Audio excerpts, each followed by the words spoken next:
করতে বলেছিলেন তিনি বারবার। তবে 1340 বঙ্গাব্দের ভাদ্র মাস, ইংরেজির 1933 খ্রিস্টাব্দে প্রকাশিত এই নাটকটিতে তিনি বলেছিলেন এক রাজপুত্রের কথা, যে কিনা নিজের অর্থ, সম্পত্তি, রাজত্ব সব বিসর্জন দিয়ে এগিয়ে যায় তাসের দেশের নিয়ম ভাঙতে। তার প্রাণ খোলা চিৎকারে তাসের দেশে ধ্বংস হয় নিয়মের বাড়াবাড়ি, প্রবেশ করে সমুদ্র পাড়ের মুক্ত বাতাস।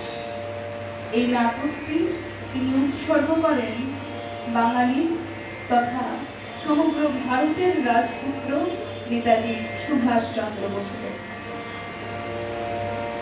সে এক আজব দেশের কথা, সে তাসের দেশ, যে দেশে ঘুরে বেড়ায় সারি সারি তাস। ছক্কা, পঞ্জা, রুইতন, করতন, চিরিতন, ইস্কাবনের রাজত্ব সেখানে। তাসের রাজত্ব তা আবার হয় নাকি? হয় হয় ভাইয়া, এ পৃথিবীতে সবই সম্ভব। তাস যেমন একটির পর একটি নিয়ম করে সাজানো, সেখানে নেই কোনো নিয়ম ভাঙনের খেলা। এ তেমনই এক রূপকথার রাজ্য, আর এই রাজ্যে এসে উপস্থিত হয় এক রাজপুত্র ও সদাগর। এক ডাঙা থেকে দিলেন পারি, তরি ডুবলো মাঝ সমুদ্রে, এসে উঠলাম আরেক ডাঙা। এতদিন পর মনে হচ্ছে জীবনের নতুন পর্ব শুরু হলো। রাজপুত্র, তুমি তো কেবলই নতুন নতুন করে অস্থির হলে। আমি ভয় করি ওই নতুন যাই বলবো, পুরোনোটাই আরামে। তুমি রাজতিলক গলাতে নিয়েই জন্মেছ, তোমার আমার কিছু। সে তো ভাগ্যের খেলা। নতুন রাজ্য নতুন শক্তিকে জয় করে নিতে পারলে তবেই না আনন্দ। দেখো দেখি ভাইয়া, এ কেমন দেশে এলাম।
কিন্তু একই চারিদিক ঘুরে তো মনে হলো এক ছবির তৈরি পুঞ্জবন।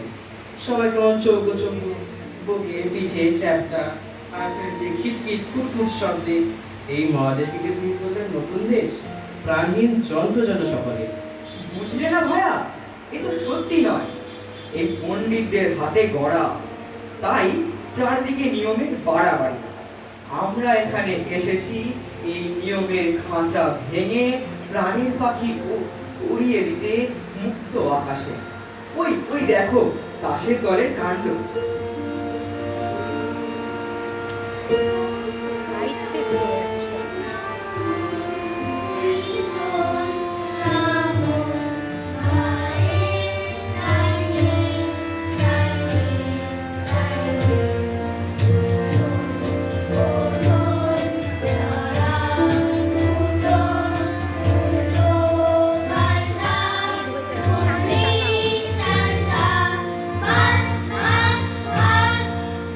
দেখছো ব্যাপারটা?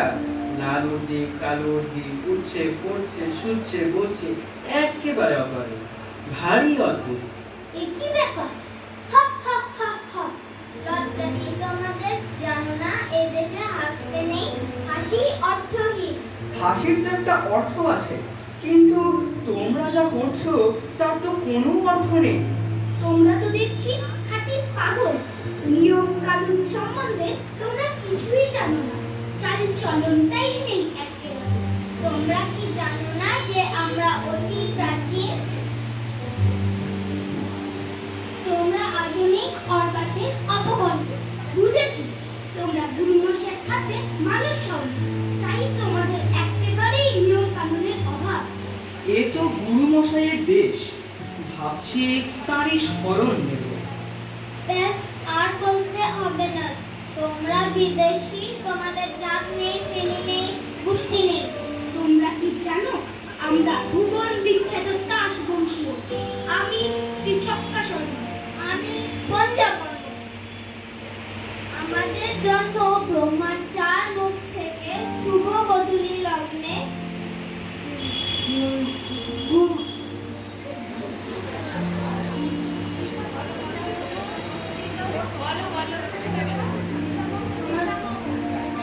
পিতামহ ব্রহ্মা 4 মুখে একসঙ্গে তুললেন 4 ভাই। আরে বাস, তারপরে তারপর কি হলো? আর কি, তখনই ফস ফস করে বেরিয়ে পড়লো ইস্কাবন, লুইটন, হরতন, চিরেতন। এরা সকলেই প্রণম্য। আমরা স্বনামধন্য হাই বংশ।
ওরে বাবা, তোমাদের এসব আমরা বুঝি না। আমাদের প্রাণে কোনো বাধা নেই, আমরা এত নিয়ম মানি না। তোমরা অসুচি, তাই তোমরা জানো না। আচ্ছা, সারাদিন দল বেঁধে বেঁধে তোমরা কি করো বলো তো? যুদ্ধ।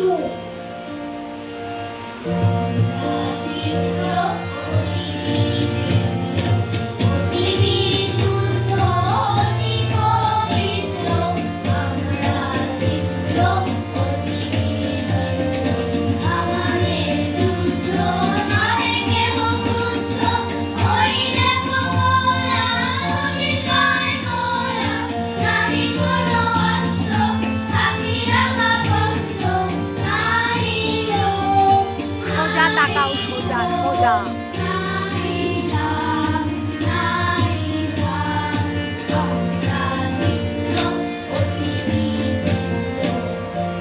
বলো কি, যদি অস্ত্র নেই অন্তত কামান বলুটা তো থাকবে।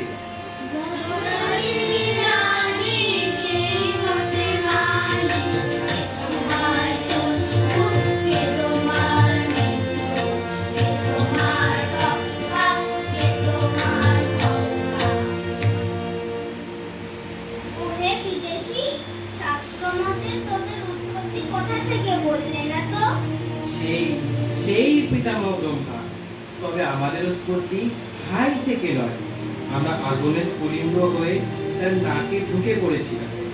সেই থেকেই তিনি দিলেন এক বিশ্ব কাঁপানি হাঁচি, আর তাই থেকেই আমাদের উৎপত্তি। এবার বোঝাবেন, তাই তোমরা এত চঞ্চল। শুধু চঞ্চলই নয়, আমরা অদ্ভুত বটে।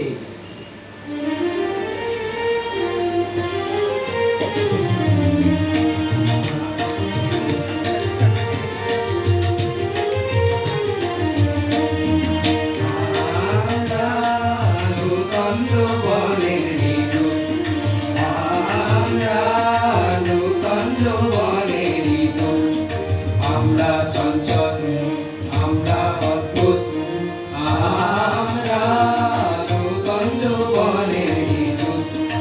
আমরা বেড়া ভাঙি, আমরা অশোক বনের রাঙা নেশায় রাগি। আমরা বেড়া ভাঙি, আমরা অশোক বনের রাঙা নেশায় রাগি। সংসার বন্ধন ছিন্ন করে দিই। আমরা বিদ্যুৎ, আমরা চঞ্চল, আমরা অদ্ভুত, আমরা নূতন যৌবনের দূত। আমরা নূতন যৌবনের দূত। এ চলবে না। যা চলবে না তাকেই আমরা চালাই। কিন্তু সেই প্রাচীন নিয়ম, তার কি হবে? শোনো হে, বেড়ার নিয়ম ভাঙলেই পথের নিয়ম আপনিই বেরিয়ে পড়ে, নইলে এগোবো কি করে? কিন্তু তুমি কেন এগোবে? এগোবে তো নিয়ম, নিয়মই তো আসল।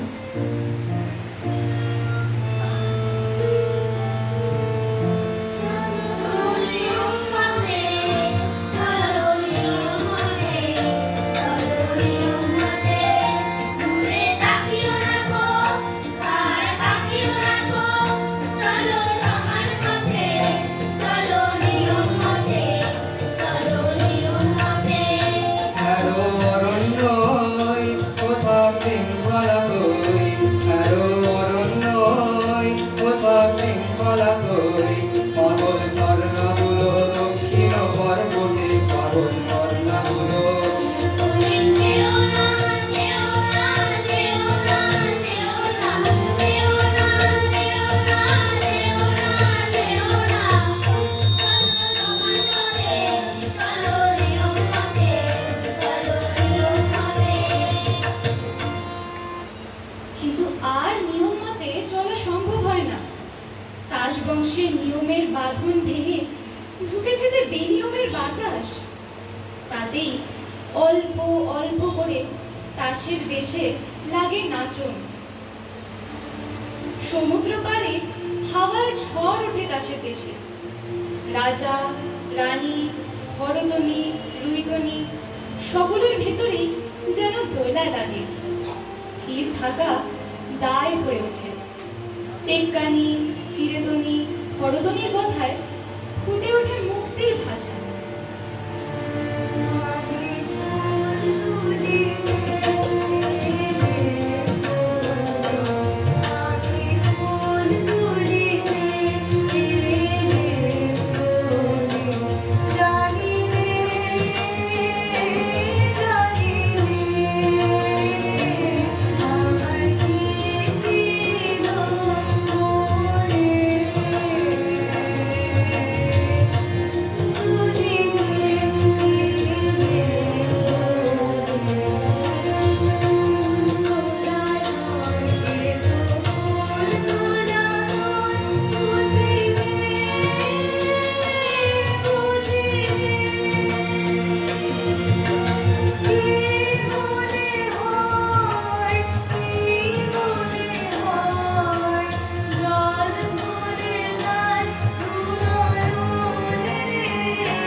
রাজসভায় যেতে হবে যে। বলবে আমি হারিয়ে গেছি। এই কি কাণ্ড, এই কি দুঃসাহস! বনে আসা যে নিয়মের বাইরে তা তুমি জানো না? কিন্তু আমি কি করি বলতো? ওদের হাওয়া এসেছে, সব বিকল করে দিল। বর্ষা দেখিলে তাসের দেশে আকাশ জুড়ে এলো নীল মেঘ। নিঝুম ময়ূর ফুলের মধ্যে ভরে উঠল থাকতে পারল না। আমার প্রাণেও লাগলো মুক্তির ছোঁয়া।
দেখো হরতুনি, মন ছটফটিয়ে উঠেছে আমাদের।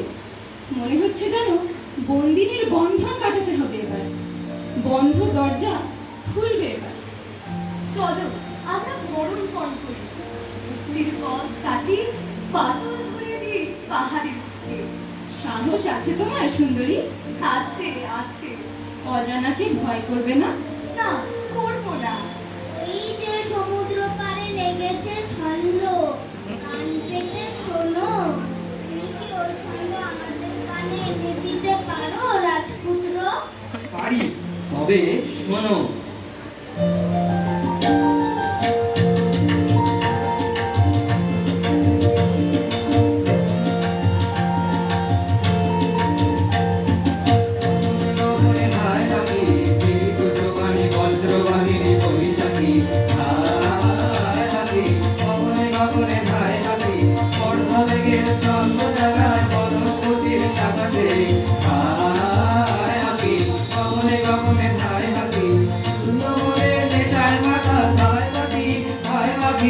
অলক পথে ছন্দ উড়ায় মুক্ত বেগের পাখাতে। হায় হাকি গগনে গগনে ধায় হাকি।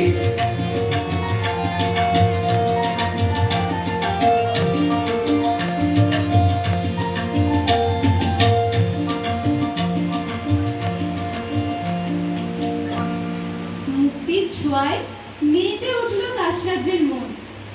ভেঙে গেল প্রাচীন সনাতনী প্রথা।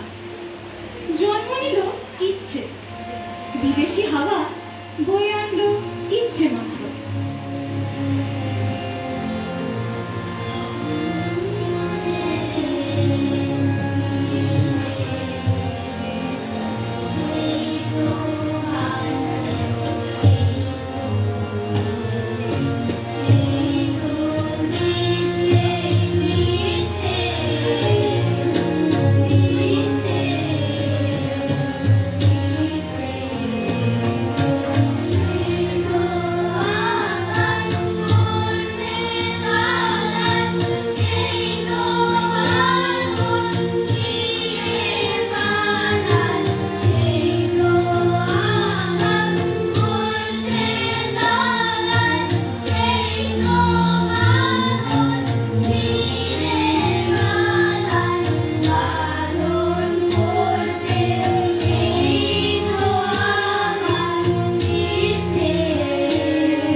বিদেশিরা জেলখানাকে বলে শ্বশুর বাড়ি, সেই তাদের আমোদ আহ্লাদের জায়গা।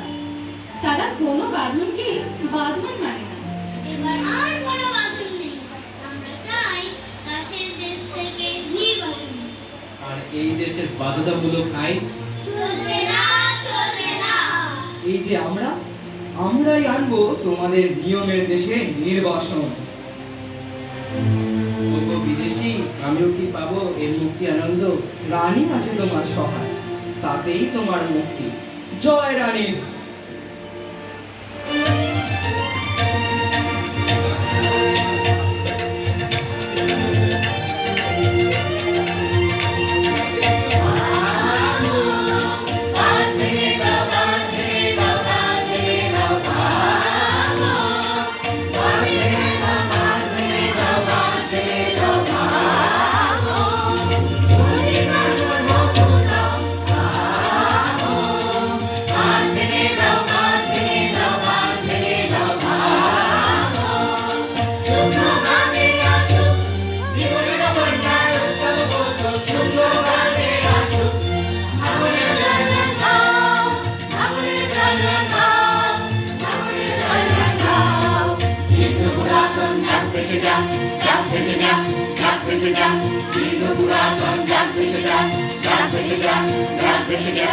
আমরা শুনেছি ওই মাহই মাহই মাহই, আমরা শুনেছি ওই মাহই মাহই মাহই।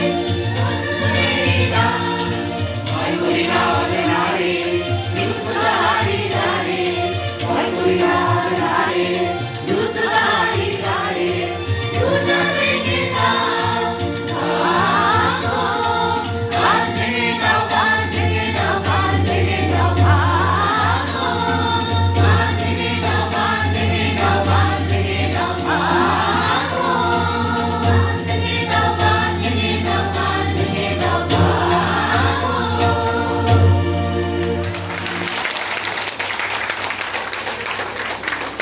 সাধু সাধু সাধু।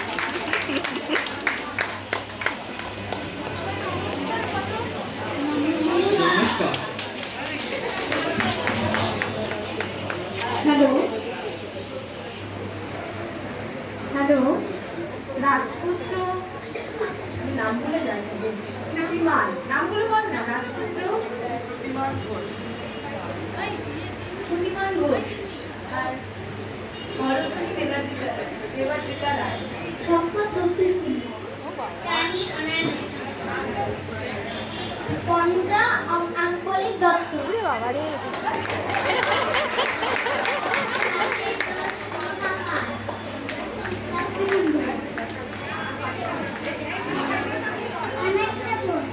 দুইজনই রূপকথা মিত্র। সদাগর রাজা দেবাঙ্গনকর।